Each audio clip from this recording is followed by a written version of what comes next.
তো আজকে কথা বলছি রাজ্য সরকার কর্তৃক আইন তৈরি করে মুসলমানদের জন্য যে কুরবানির বিধান আছে সেই বিধানের বিভিন্ন আইন দিয়ে এবং বিভিন্ন নোটিফিকেশন দিয়ে সরকার আমাদের সমস্ত কার্যক্রমগুলো স্থগিত করার চেষ্টা করছে। আসুন সেই সম্পর্কে একটু সংক্ষিপ্ত পরিসরে উল্লেখ করি। 1 নম্বর কথা হলো, আগামী 27 তারিখ বুধবার আমাদের পবিত্র ঈদুল আজহা কুরবানি, সেই কুরবানি সম্পর্কে অনেক তথ্য দিয়েছেন। 1 নম্বর তথ্য হলো যে কুরবানির পশু কিভাবে ক্রয় করবেন, পয়েন্ট পয়েন্ট করে বলছি। তো প্রথম কথা হলো যে কুরবানির পশু কিভাবে ক্রয় করবেন। আপনাকে কুরবানির পশু ক্রয় করতে হলে কোনো লিগাল জায়গা থেকে, যেখান থেকে সার্টিফিকেট দিয়ে ছাড়পত্র দিয়ে গরু বিক্রি করা হচ্ছে, সেখান থেকে গরু ক্রয় করতে হবে 1। 2 নম্বর, গরুটা যে গাড়িতে করে নিয়ে আসবেন সেই গাড়িটা লোকাল গাড়ি হলে হবে না, তার লাইসেন্স প্রাপ্ত হতে হবে এবং পণ্য বহনকারী গাড়ি হতে হবে, তাহলে সমস্যা হবে না, নিয়ে আসতে পারবে। কেনা এবং নিয়ে আসা বললাম। এবার গরুটি বা অন্যান্য প্রাণীটি এ সম্পর্কে কত বয়স হবে, কি হবে, খুঁটিনাটি অনেক কথা বলা হয়েছে। দেখুন, কোনো ব্যক্তি কোনো পশু, ষাঁড়, বলদ, গরু, বাছুর, পুরুষ ও স্ত্রী মোষ, মোষের বাচ্চা এবং ছাট করা মোষ বলি দিতে পারবেন না যদি না তিনি উক্ত পশুটি বলির উপযুক্ত এই মর্মে কোনো শংসাপত্র গ্রহণ করতে পারেন। শংসাপত্রটা কি? শংসাপত্র তখনই দেবে, কারা দেবে? প্রধান দেবে বা সরকারি কোনো আধিকারিক দেবে। কিভাবে দেবে?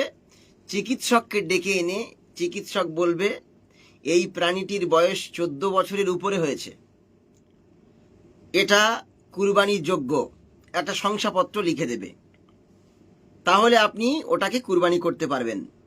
অথবা 14 বছরের নিচে যদি হয়, সেটা যদি কি হয়, এবার 2 নম্বরে কথা বলছে যে কোনো পৌরসভার চেয়ারম্যান বা কোনো পঞ্চায়েত সমিতির সভাপতি এবং একজন সরকারি পশু চিকিৎসক যৌথভাবে পশুটিকে বলির উপযুক্ত সেই সংক্রান্ত শংসাপত্র প্রদান করতে পারেন। তাহলে কে কে পারেন? পৌরসভার চেয়ারম্যান পারেন, পঞ্চায়েত সমিতির সভাপতি পারেন। কার মাধ্যমে? না, একজন সরকারি চিকিৎসকের মাধ্যমে। এবার কিভাবে দেবে?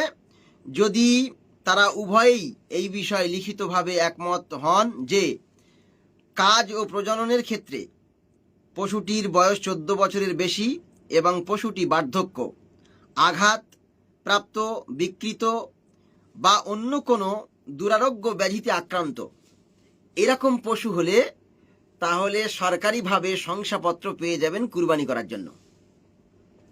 চিন্তা করুন, একটা প্রাণী, তার বয়স 14 বছর হতে হবে, সরকারি ডাক্তার আসবে এবং পৌরসভার চেয়ারম্যান এবং পঞ্চায়েত সমিতির চেয়ারম্যান তারা মিলে আপনাকে সার্টিফিকেট দেবে যে হ্যাঁ, এই গরুটি প্রজনন করতে পারে না, বাচ্চা জন্ম দিতে পারবে না, এছাড়া দুধ হবে না, এটা হবে না, সেটা হবে না, শারীরিকভাবে অক্ষম, বার্ধক্য বা দুরারোগ্য ব্যাধিতে আক্রান্ত, এইরকম প্রাণীকে তারা সার্টিফিকেট প্রাপ্ত কুরবানির প্রাণী বলে গণ্য করবে এবং একটা শংসাপত্র দেবে আপনাকে, সেই প্রাণীকে কুরবানি করতে পারবেন। বুঝতে পারছেন কত সুন্দর আইন? 2 নম্বর কোথায়, 2 নম্বর হলো 3 নম্বর, কোথায় কুরবানি করবেন। 3 নম্বর পয়েন্টে সুন্দর করে তারা আবার আইন জারি করছে। দেখুন, গ, এই ধরনের শংসা প্রদানের অস্বীকার করলে ক্ষুব্ধ ব্যক্তি শংসাপত্র প্রত্যাখ্যানের বার্তা পাওয়ার 15 দিনের মধ্যে রাজ্য সরকারের কাছে আপিল করতে পারবে। এর মাঝখানে আরেকটা পয়েন্ট দিচ্ছে, যদি সেই চেয়ারম্যান, পৌরসভার চেয়ারম্যান হোক আর সমিতির সভাপতি হোক, যদি শংসাপত্র না দেয়, যদি অস্বীকার করে, তাহলে 15 দিনের ভিতরে কোথায় আপিল করতে হবে? বলছে সরকারের কাছে আপিল করতে হবে। চিন্তা করেছেন? ভালো কথা। এইবারে ঘ আসুন। ঘ, যে পশুর ক্ষেত্রে শংসাপত্র প্রদান করা হয়েছে সেই পশুটিকে শুধুমাত্র কোনো পৌর কসাইখানা অথবা স্থানীয় প্রশাসন কর্তৃক নির্ধারিত কোনো কসাইখানায় বলি দিতে হবে। দেখুন, আমরা যদি বাড়িতে কুরবানি করি ওটা ইনলিগাল, লিগাল নয়। যদি আমরা কোথাও ঘিরে করি তাও হবে না, এটা লিগাল নয়। লিগাল একমাত্র হচ্ছে, লিগাল কোনটা? লিগাল হচ্ছে সরকারি কসাইখানা, পৌর কসাইখানা অথবা কোনো কসাইখানায়, প্রশাসন কর্তৃক নির্ধারিত কোনো কসাইখানায় আপনি কুরবানি করতে পারবেন। কি সুন্দর আইন! গরুর বয়স কত হবে, সে বার্ধক্য কিনা, প্রজনন করতে পারে কিনা, শংসাপত্র আছে কিনা, না শংসাপত্র দিলে আপনি সরকারের কাছে আপিল করতে পারবেন, কোথায় কুরবানি করবেন সেটাও বলে দেবেন সরকার। এরপরে দেখুন, বলছে যে পশুর ক্ষেত্রে শংসাপত্র প্রদান করা হয়েছে সেই পশুটিকে যে কোনো প্রকাশ্য স্থানে বলি দেওয়া কঠোরভাবে নিষিদ্ধ। আপনি আপনার বাড়ি উঠানে কুরবানি করবেন, একজন অমুসলিম দেখবে, সেটা কিন্তু প্রকাশ্য। বা আপনি রাস্তার পাশে করলেন, সেটা প্রকাশ্য। বা মাঠে করলেন, প্রকাশ্য। এই প্রকাশ্যভাবে যদি আপনি কুরবানি করেন তাহলে কি হবে? তাহলে আপনাকে কঠোরভাবে নিষিদ্ধ করা হচ্ছে। এরপর জরিমানা আর জেল কি হবে তারপরে বলতে পারে। যে পশুর ক্ষেত্রে শংসাপত্র প্রদান করা হয়েছে সেই পশুটি প্রকাশ্য করলে কিন্তু নিষিদ্ধ করা হয়েছে। এর আইনটা কি? পশ্চিমবঙ্গ পশু হত্যা নিয়ন্ত্রণ আইন 1950-এর বিধান সমূহ কার্যকর করার উদ্দেশ্যে কোনো পৌরসভার চেয়ারম্যান বা কোনো পঞ্চায়েত সমিতির সভাপতি, ক্ষেত্র বিশেষে যিনিই হন না কেন, তার দ্বারা প্রধিকার প্রাপ্ত কোনো ব্যক্তি অথবা কোনো সরকারি পশু চিকিৎসক কর্তৃক বলি প্রাঙ্গণ পরিদর্শনের কাজে কেউই বাধা প্রদান করতে পারবে না। এক কথায়, সরকারি কোনো লোক যদি কোনো বলি কেন্দ্র বা কসাইখানা বা মাজবাহ জবাহ করার জায়গা তারা যদি পরিদর্শন করতে যায়, তাদেরকে কোনোভাবেই বাধা দেওয়া যাবে না। এইবার শুনুন, এবারে মোটামুটি শাস্তিটা কি হবে। 6, সেই ব্যক্তি যিনিই হন না কেন আইনের উপরুক্ত বিধানসমূহ লঙ্ঘন করলে তার 6 মাস পর্যন্ত কারাদণ্ড হবে। এর আগে যতগুলো আমি পয়েন্ট বলেছি, এই পয়েন্টের হুকুমগুলো মানতে হবে। যদি না মানে তার জন্য শাস্তি আর পানিশমেন্ট কি? প্রথম নম্বর পানিশমেন্ট হলো 6 মাস তাকে কারাদণ্ড নিতে হবে, জেলে যেতে হবে। দ্বিতীয় নম্বর পানিশমেন্ট হচ্ছে 1000 টাকা তার ফাইন করবে, জরিমানা দিতে হবে।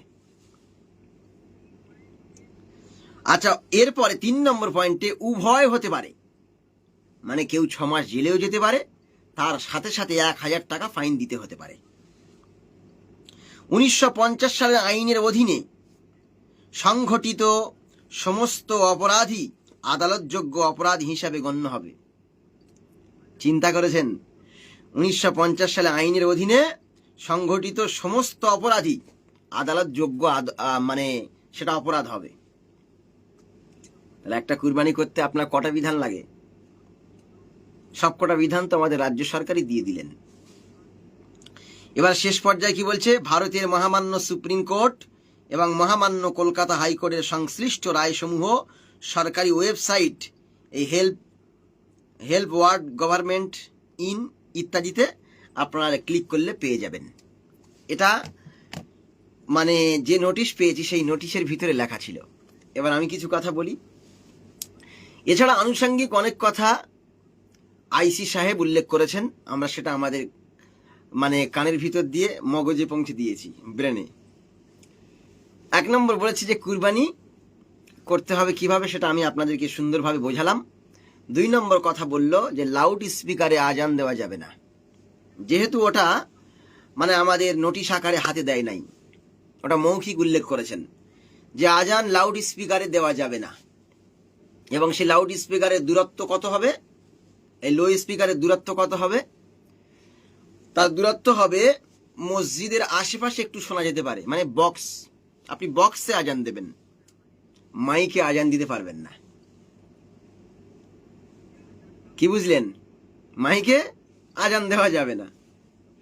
এরপরে দেখুন 3 নম্বর কথা আইসি সাহেব উল্লেখ করেছেন যে এবছর থেকে ঈদ অথবা বকরা ঈদ, ঈদুল ফিতর অথবা ঈদুল আজহা, এই দুটো ঈদের নামাজ এবং অন্য কোনো নামাজ রাস্তায় ব্যারিকেড দিয়ে, রাস্তা বন্ধ করে কোনোভাবেই পড়া যাবে না। এটারও কোনো নোটিশ আমাদের হাতে দেয় নাই, শুধুমাত্র নোটিশ দিয়েছে কুরবানির সংক্রান্ত ব্যাপারে। এই কথাগুলো ছিল থানার ভিতরে। তো ওখানে আরো একটি জিনিস আমার অভিজ্ঞতা হলো, থানার ভিতরে যখন অনেকজন আছে, সেখানে মসজিদের ইমামরা আছে, অনেকে মুয়াজ্জিন আছে, অনেকে সভাপতি, সেক্রেটারি, কেউ বা ক্যাশিয়ার আছে, কেউ বা মসজিদের মুতাওয়াল্লি আছে। তো আইসি সাহেব কথা বলছে, তার ভিতরেও ইমামরা কথা বলছে, খুব আওয়াজ করছে। তো আমার ওখানে খুবই বাজে লাগলো, খারাপ লাগলো। এটা যেহেতু লাইভে বলা উচিত নয়, তবুও আমাদের কমন সেন্স কোথায় নেমে গেছে চিন্তা করুন। যে আমরা এক একজন এক একটা মসজিদের প্রতিনিধি, জাতির প্রতিনিধিত্ব করি, সেখানে আমরা চুপ থাকতে পারছি না, মৌনতা অবলম্বন করতে পারছি না, শুধু কথাই বলে যাচ্ছি, নিজেদের মধ্যে কথা বলে যাচ্ছি। কেন লাউড স্পিকার বন্ধ করলো? একজন এসে বলল যে আজান কি? আজানা ইউয়াজিন, আহ্বান করা, ঠিক আছে, এটা তো আমাদেরকে বোঝাতে হবে। আমি বললাম, ভাই তুমি গিয়ে আইসি সাহেবের পাশে বসে সুন্দর করে বোঝাও। কেউ বলছে কুরবানি এইভাবে বন্ধ করলে হয়। মানে সরকারি আইনের ব্যাপারে কোনো ভ্রুক্ষেপ নেই, ওর ভিতরে কথা বলেই যাচ্ছে। তো আমার কথা হলো, যারা আমরা ইমামতির পদে যোগদান করেছি, ইমামতি করি, জাতির প্রতিনিধিত্ব করার চেষ্টা করি, আমাদের উচিত আমাদের সাধারণ নলেজ তৈরি করা, কমন সেন্স তৈরি করা, কোন জায়গায় কতটুকু বলতে হয় এবং কোন জায়গায় কোনটা বলা উচিত নয়, সেটা আমাদের জানা জরুরি।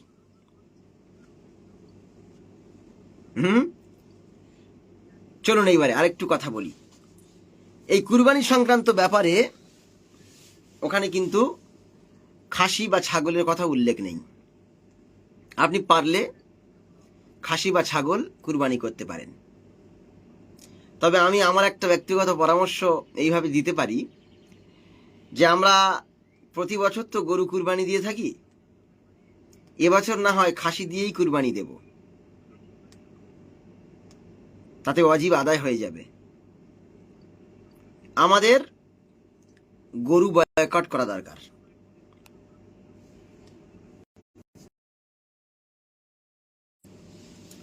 গরু বয়কট করা দরকার।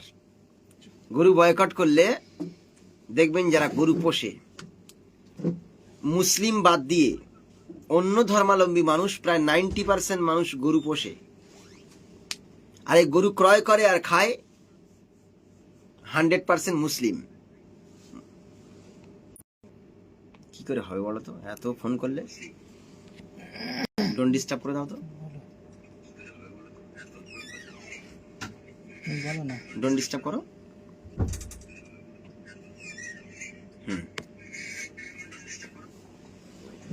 তো বুঝতে হবে, আমরা যেটা চেয়েছিলাম সেটাই হয়েছে। কি আমরা চেয়েছিলাম? অনেকে বলে, অনেকে নাকি ভয় দেখিয়ে বলছে বিজেপি চলে আসবে, যে বিজেপি চলে আসবে।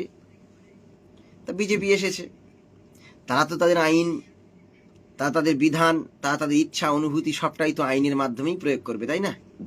করতেই হবে, এবং যারা করছে তারা করছে, আমাদের মানতে বাধ্য আমরা। শুধু এটা নয়, এখন তো বাকি আছে, সবে তো শুরু, আবি তো শুরু হ্যায়, আবি বহুত বাকি হ্যায়। যাই হোক, যখন কংগ্রেস সরকার পশ্চিম বাংলা শাসন করেছিল, তখন গরু জবাহ করার ব্যাপারে কোনো বাধ্যবাধকতা, কোনো নিষেধাজ্ঞা ছিল না। তারপরে আসলেও 34 বছরের বাম লেফটিস্টরা আসলো, তারা এসে গরু খাওয়া এর ব্যাপারে কোনো বাধ্যবাধকতা কিছুই রাখেনি। তারপরে আসলো তৃণমূল কংগ্রেস সরকার, তারা আসলো, আসার পরে আমরা সবাই গরু কুরবানি করতে পেরেছি। কিন্তু বর্তমানে যে সরকার এসেছে, বিজেপি সরকার, তারা গরু কুরবানি করতে ওইভাবে দেবেন না। বুঝতে হবে যে একটা গরুর বয়স যখন 14 বছর, আর 14 বছরের গরু আপনারা দেখেছেন? দেখেছেন? 14 বছরের গরু খুব কমই বাঁচে, 10 বছর 12 বছরে মারা যায়। তার মানে বুঝতে হবে যে আমরা যেটাকে গোভাগাড়ে ফেলবো, কসাইখানায় পাঠিয়ে দেব, সেটা মুসলমানরা খাক। তার মানে ওরা মনে করে যে আমরা রুচিতে খুব খারাপ, গরু খাই, এমনকি বুড়ো গরুও খাই। তো ওই জন্য আমার কথা হলো যে 5টা বছর অন্তত গরু বয়কট করুন না। আল্লাহ তো গরু দিতে হবে এ কথা মানে ফরজ করে বলেননি। আল্লাহ ওয়াজিব করেছেন কুরবানি করা। সেটা আপনি হালাল প্রাণী দিয়ে করতে পারেন, সেটা ছাগল দিয়ে করতে পারেন, সেটা ভেড়া দিয়ে করতে পারেন, দুম্বা দিয়ে করতে পারেন, মহিষ দিয়ে করতে পারেন। এগুলো দিয়ে আপনি কুরবানি করতে পারেন, তাতে কোনো সমস্যা নেই, আপনার কুরবানি আদায় হয়ে যাবে। আসলে টেন্ডেন্সিটা এরকমই যে তাদের মা যখন বৃদ্ধ হয়ে যায়, বাবা যখন বৃদ্ধ হয়ে যায়, মা যখন বৃদ্ধা হয়ে যায়, তাদেরকে বৃদ্ধাশ্রমেই রেখে আসে। তা ওই জন্য যে প্রাণীটাকে তারা পোষে এবং তারা সেটাকে দেবতা হিসাবে মানে, তাহলে 14 বছরের পরে কি সেটা দেবতা থাকে না? আমি তো মনে করি শ্রদ্ধেয় ভাজন, শ্রদ্ধেয় দেবতা। তো শ্রদ্ধেয় দেবতাকে কেন আমাদের কাছে বিক্রি করবে? ওই শ্রদ্ধেয় দেবতার জন্য তো একটা হসপিটাল হওয়া উচিত, গরু হসপিটাল। ওই শ্রদ্ধেয় দেবতার জন্য অবশ্যই উচিত যে তাদের বার্ধক্য ভাতা অথবা কোনো পোর্টালের আন্ডারে নিয়ে এসে তাদেরকে কোনো বৃদ্ধ ভাতা চালু করে তাদের জন্য সুব্যবস্থা এবং বন্দোবস্ত করা।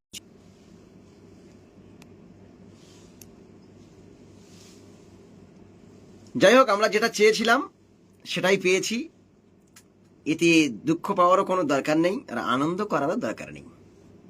আমরা যেটা চেয়েছিলাম সেটাই পেয়েছি। তো আমরা চেয়েছিলাম যে বিজেপি সরকার আসুক, তাই এসেছে। সবাই তো বলে যে আমরা তো কংগ্রেসকে দেখলাম, সিপিএমকে দেখলাম, টিএমসিকে দেখলাম, এবার একবার না হয় বিজেপিকে দেখি। হ্যাঁ, বিজেপির টেস্টটা খুব সুন্দর, খুব সুন্দর। কারণ আমি তো ত্রিপুরায় গিয়েছিলাম, আসামে গিয়েছিলাম, সেখানে বিজেপি শাসন ছিল। আমি এ সম্পর্কে খুবই ভালো জানি। এমনকি বিজেপি এমএলএর বাড়িতে থেকেই আমি প্রোগ্রাম করেছিলাম। অপেক্ষা করুন, সবে তো শুরু হয়েছে, আর অনেক কিছু বাকি আছে। এসব আমাদের জন্যই হয়েছে। যদি বলেন হুজুর কেন, আমি যদি বলি, আমি এক ভাইকে বলছিলাম, ডাক্তার সাহেবকে আমাকে ফোন করেছিল যে কি খবর হলো। তাই বললাম আমরা যেটা চেয়েছিলাম সেটাই হলো, আবার কি। আমি বললাম বলুন তো, ওজন স্তরে ফাটল কারা ধরালো? ফেরেশতারা ওজন স্তরে ফাটল ধরিয়েছে? কোনো প্রাণীকুল, কোনো মৎস্যকুল, কোনো গাছ বা কোনো তারকারাজি, কেউ কি সেখানে গিয়ে ফাটল ধরিয়েছে? কারা ফাটল ধরালো? ফাটল আমরা মানুষেরা ধরিয়েছি। কেন? আমরা যে সমস্ত কলকারখানা তৈরি করেছি, গাড়ি ঘোড়া চালাচ্ছি, এর ধোঁয়া গিয়ে ওজন স্তরে ফাটল ধরিয়েছে। এই ওজন স্তরে ফাটল ধরিয়েছে, এর পিছনে কারণটা হচ্ছে আমরাই। ওখানে কোনো ফেরেশতা গিয়ে ফাটল সৃষ্টি করে নাই, ওখানে আমরাই ফাটল ধরিয়েছি। ঠিক অনুরূপভাবে এই যে মুসিবত, এটা আমরা নিজেরাই নিয়ে এসেছি, আমরা আহ্বান করেছি। কারণ আল্লাহ কোরআনের মধ্যে বলেছেন, যাহারাল ফাসাদু ফিল বাররি ওয়াল বাহর বিমা কাসাবাত আইদিন নাস। স্থলভাগে এবং জলভাগে, এত তো মাঝখানে যত বিপর্যয় সৃষ্টি হয়, যত বিপদ আপদ আসে, প্রত্যেকটাই মানুষের দুই হস্ত দ্বারা কামাই করা, দুই হাত দ্বারা কামাই করা। সুতরাং এটা তো আমাদের ভোগ করতেই হবে ভাই, তাই না? ভোগ করতেই হবে, ভোগ করতে থাকুন। জুকু, টেস্ট গ্রহণ করুন। মানে সুখে থাকলে ভূতে কি লয়। যাই হোক, আমি বেশি কথা আর বলতে চাই না। প্রিয় ভাইরা, আপনারা সকলেই ভালো থাকুন, আল্লাহ আপনাদের সকলকে সুস্থ রাখুন। তবে বিজেপি সরকার ক্ষমতায় আসার পরে আমি 2-3 জায়গায় যে প্রোগ্রাম করেছি, তাতে করে দেখলাম রাস্তায় কোনো সমস্যার সৃষ্টি হয়নি। নির্ভয়ে পথ চলতে পারেন। রাস্তাঘাটে তো আমি প্রায় চলছি, তাতে কোনো সমস্যা দেখছি না। আপনারা নির্ভয়ে পথ চলুন, তবে ঝামেলায় পা দেবেন না, ঝামেলা করবেন না, কারোর প্রয়োজনায় পা দেবেন না, প্রয়োজনা সৃষ্টি করবেন না, কোনো বিদ্বেষমূলক পোস্ট করবেন না। কথাগুলো খুব ভালো করে মনে রাখবেন। যারা আমরা সোশ্যাল মিডিয়াতে আছি, কোনো জায়গায় বিদ্বেষমূলক কমেন্টও করবেন না, বিদ্বেষমূলক পোস্ট করবেন না, এবং কোথাও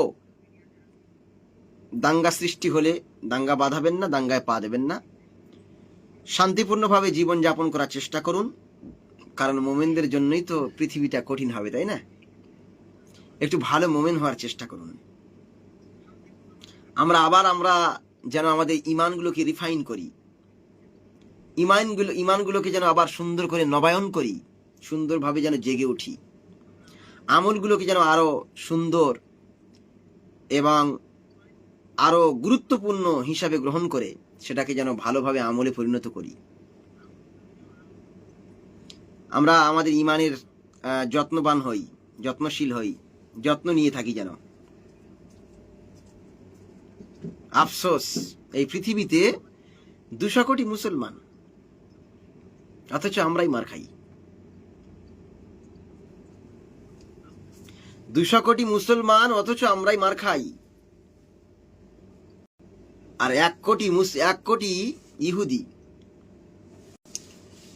এত করলে কি করে হয় বলতো? 1 কোটি ইহুদি, তারা পৃথিবীর গোড়া ধরে নাড়া দেয়। তাহলে তারা ইহুদিরা প্রকৃত ইহুদি, আর আমরা মুসলমানরা প্রকৃত মুসলমান নই। প্রকৃত মুসলমান হওয়ার চেষ্টা করুন, এখনো সময় আছে, ফিরে আসুন। এই যে মসজিদগুলোতে লাউড স্পিকার আজান বন্ধ করেছে, মসজিদগুলোতে লাউড স্পিকারে আজান বন্ধ করেছে। আচ্ছা, লাউড স্পিকার আজান দিলে কি মুসল্লি বেশি হতো? কি বলেন? কমেন্টে লিখুন, লাউড স্পিকারে আজান দিলে কি মুসল্লি বেশি হতো? আর এখন মানে লো স্পিকারে আমরা আজান দেব, তাতে কি মুসল্লি বাড়বে না কমবে? এটা কোনো ব্যাপার নয়। আজান লাউড স্পিকার বন্ধ করেছে, সমস্যা নেই। যদি আমাদের ইমানি চেতনা থাকতো, ইবাদতের প্রতি আমাদের স্বাদ লাগতো, ইবাদত যদি স্বাদ লাগতো, টেস্ট যদি লাগতো, তাহলে অবশ্যই আমরা টাইমের দিকে খেয়াল করে, ঘড়ির দিকে খেয়াল রেখে পাংচুয়াল হতাম, আমরা নিয়মানুবর্তিতা হতাম, নিয়ম মেনে চলতাম, নিয়ম মেনেই মসজিদে আসতাম, নিয়ম মেনেই বাড়ি যেতাম। আগে তো ঘড়ি আবিষ্কার হয়নি, তখন সাহাবায়ে কেরামরা কিভাবে নিয়ম মেনটেন করে পাংচুয়াল টাইমে, নির্দিষ্ট টাইমে নামাজ পড়েছেন। এমনকি আজান তো সবাই শুনতে পেতেন না। তাদের ইমানের সেই পাওয়ার ছিল, আল্লাহর সঙ্গে সম্পর্ক স্থাপন করার সেই মন মানসিকতা ছিল। আর আমরা তো আল্লাহর সঙ্গে সম্পর্ক ছিন্ন করে পার্টির সঙ্গে আর দুনিয়ার সঙ্গে সম্পর্ক স্থাপন করার প্রাণান্তকর চেষ্টা চালিয়ে যাচ্ছি। ওই জন্য লাউড স্পিকার বন্ধ হয়েছে, তাতে সমস্যা নাই, যেন নামাজ না বন্ধ হয়ে যায়, আজান না বন্ধ হয়ে যায়। আজান চলুক, কিন্তু মুখে হোক, অসুবিধে নেই, আজান চলুক, নামাজ চলুক, কিন্তু মসজিদগুলো যেন তালা মেরে না দেয়। আমরা কোটি টাকার মসজিদ তৈরি করেছি, অথচ মসজিদে মুসল্লি নেই। এগুলো আফসোসের কথা, লাইভে কি বলবো, লাইভ করে বলা যায় না, এগুলো আফসোস। এছাড়া ঈদের নামাজগুলোর ক্ষেত্রে রাস্তা বন্ধ করে ঈদের নামাজ পড়া। আপনি হয়তো মনে করছেন যে সরকার এসে রাস্তা বন্ধ করে ঈদের নামাজ পড়া মানা করেছে, খুব খারাপ করেছে। না, আমি তো খারাপ মনে করি না। কেন? রসুল সাল্লাল্লাহু আলাইহি সাল্লাম কি রাস্তায় নামাজ পড়েছেন? কি রাস্তায় কি নামাজ পড়েছেন? না। মুসলমানরা কাউকে কষ্ট দিতে পারে না। তারা এক সপ্তাহ ধরে দুর্গা পূজা করুক, কালী পূজা করুক, লক্ষ্মী পূজা করুক, তারা আমাদেরকে বাধা দিক, তারা রাস্তায় চলাচল মানুষের কষ্টকর করে তুলুক, অসুবিধা নাই। কিন্তু ইসলাম কারো কষ্ট দিতে চায় না। ইসলাম বলছে কাউকে বিনা কারণে কষ্ট দেওয়া হচ্ছে কাবিরা গুনাহ। একটা শিফটে মসজিদে নামাজ হচ্ছে না, 3টে শিফটে নামাজ করব। তা বলে এই নয় যে পুরো রোড বন্ধ করে দিয়ে ওই রোডে 1 ঘন্টা ধরে নামাজ হবে। অনেকে বলতে পারেন যে হুজুর আবার কি বলছে এ কথা। হ্যাঁ, আমি বলছি, ঠিকই বলছি, আপনি ঠিকই শুনছেন। রোড বন্ধ করে নামাজ করার কোনো দরকার নেই, ইসলাম এটা শেখায় না। মসজিদ তৈরি আছে, মসজিদে নামাজ পড়ুন। যেখানে ঈদগাহ আছে, আমাদের মুসলমানদের টাকা ঈদগাহ তৈরি হয়ে আছে, সেখানে ঈদগায় গিয়ে নামাজ পড়ুন, কারো সমস্যা হবে না। ইসলাম এটা চায়। লাউড স্পিকারে আজান দিতে হবে, এটা জরুরি কোনো ব্যাপার নয়, খুব জরুরি নয়। আজান দিতে হবে, এটা হলো জরুরি ব্যাপার, সেটা মুখে হোক আর মাইকে হোক। তবে আমি এটাও মানবতার দিকে খেয়াল রেখে বলি যে অনেক সময় দেখবেন রমজান মাসে ফজরের সময় 1 ঘন্টা ধরে রোজাদাররা উঠুন, জাগুন, সেহরি খান, আপনি উঠুন, আপনার পাশের বাড়ির লোককে ডেকে দিন, হ্যাঁ, মেহেরবানি করে উঠুন, দলবল নিয়ে উঠুন। হ্যাঁ, এই যে আমরা চিৎকার মারি, পাশের বাড়ি যদি একটা ক্যান্সারের রুগী হয়,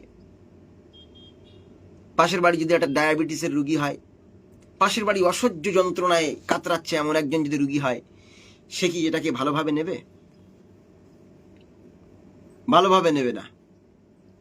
ওই জন্য আমরা যেন মানবিক হয়ে উঠি, সরকারের আইনগুলোকে মেনে নিই। আমাদের বড় কোনো আইনের উপরে যখন হস্তক্ষেপ হবে, তখন ইমানি চেতনায় জেগে উঠব, তখন ইমানি বলে বলিয়ান হয়ে উঠব, ইমানি শক্তিতে আপন গতিতে জ্বলে উঠব ইনশাআল্লাহ।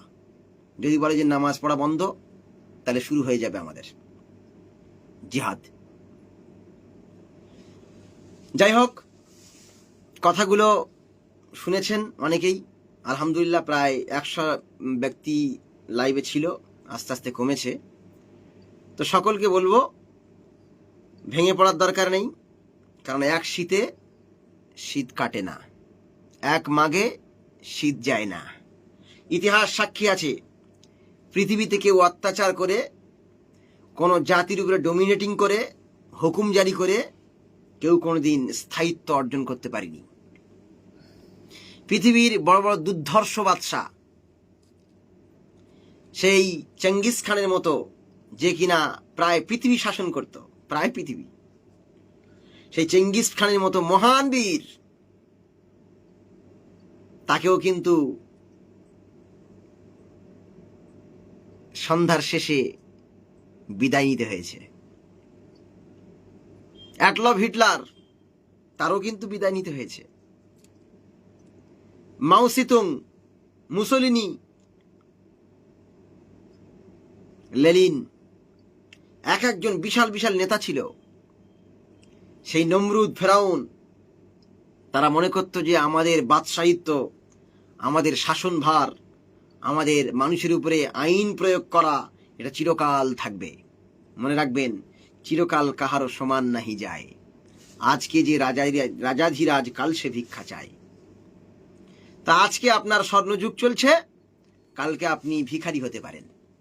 আজকে আপনি ক্ষমতায় এসে মানুষের উপরে ক্ষমতা প্রয়োগ করছেন জোরপূর্বক, আগামীতে কিন্তু আপনারও এই পরিণতি হতে পারে, মনে রাখবেন। আগে রাজনীতি হতো মানবতা দিয়ে, কাজ দিয়ে, কে কতটা মানবতার কাজ করতে পারে, জনকল্যাণের কাজ করতে পারে, জনস্বার্থে কাজ করতে পারে, তাদেরকেই মানুষ কোথায় আনতো? ক্ষমতায় আনতো। আর এখন মানুষ কে বেশি ধর্মের সুশ্রুড়ি দিতে পারে।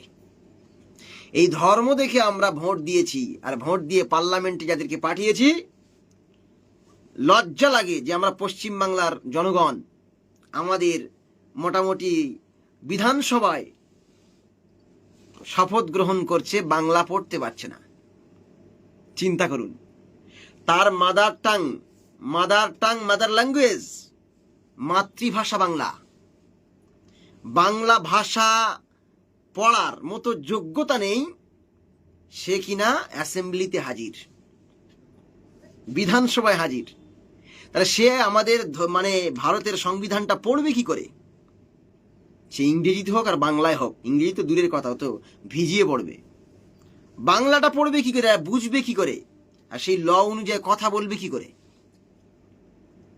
আফসোস লাগে। ভালো করে বাংলা বলতে পারছে না, সে কিনা এমএলএ।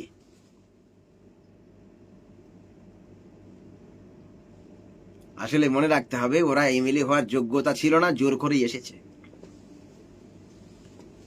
এ কথা বলার সাহস সবার হয় না। কি করে জোর করে এসেছে?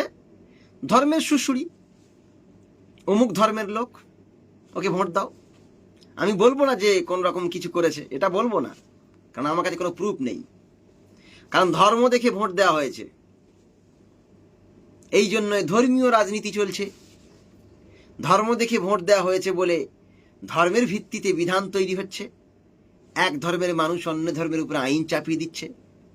যদি মানবতা নিয়ে বিধানসভা, লোকসভা, ভারতের পার্লামেন্ট তথা বিচারালয় সব জায়গায় মানবতা দিয়ে বিচার হতো, ন্যায় এবং ইনসাফ দিয়ে বিচার হতো, তাহলে অবশ্যই প্রত্যেকেই ন্যায় নিষ্ঠা এবং ইনসাফের সঙ্গে জীবনযাপন করতে পারত। কিন্তু ভারতবর্ষের সবচেয়ে শ্রেষ্ঠ আদালত থেকে নিয়ে আর ল কোর্ট পর্যন্ত সব জায়গায় আইনের লঙ্ঘন চলছে। মানুষ ইনসাফ পাবে কোথায়? একটা জায়গায়ও নেই। যাই হোক, আমি বেশি আপনাদের কথা বলতে চাই না এবং বেশি বলাও পছন্দ করি না। যতটুকু বললাম, আপনি আপনার মগজ দিয়ে, ব্রেন দিয়ে, বিবেক দিয়ে, বুদ্ধি দিয়ে, মেধা দিয়ে, প্রজ্ঞা দিয়ে এটাকে বিচার বিবেচনা করার চেষ্টা করবেন। আল্লাহ রাব্বুল আমিন যেন আমাদেরকে সঠিকভাবে চলার তৌফিক দান করেন। সবাই বলেন আল্লাহুম্মা আমিন। মা তাওফিকি ইল্লা বিল্লাহ, আলাইহি তাওয়াক্কালতু ওয়া ইলাইহি উনীব। ওয়া মা তাওফিকিনা ইল্লা বিল্লাহ, আলাইহি নাতাওয়াক্কালু ওয়া ইলাইহি নুনীব। সকলে ভালো থাকবেন আর আমার জন্য দোয়া করবেন, আমি যেন মানবতার কল্যাণে কিছু কাজ করতে পারি এবং আগামীতে জনস্বার্থে কাজ করতে পারি। আল্লাহ যেন সে তৌফিক আমার দান করেন। আসসালামু আলাইকুম ওয়া রাহমাতুল্লাহি ওয়া বারাকাতুহু। সবাই ভালো থাকবেন। আপনাদের সকলকে ঈদুল আজহার অগ্রিম শুভেচ্ছা রইল। আসসালামু আলাইকুম।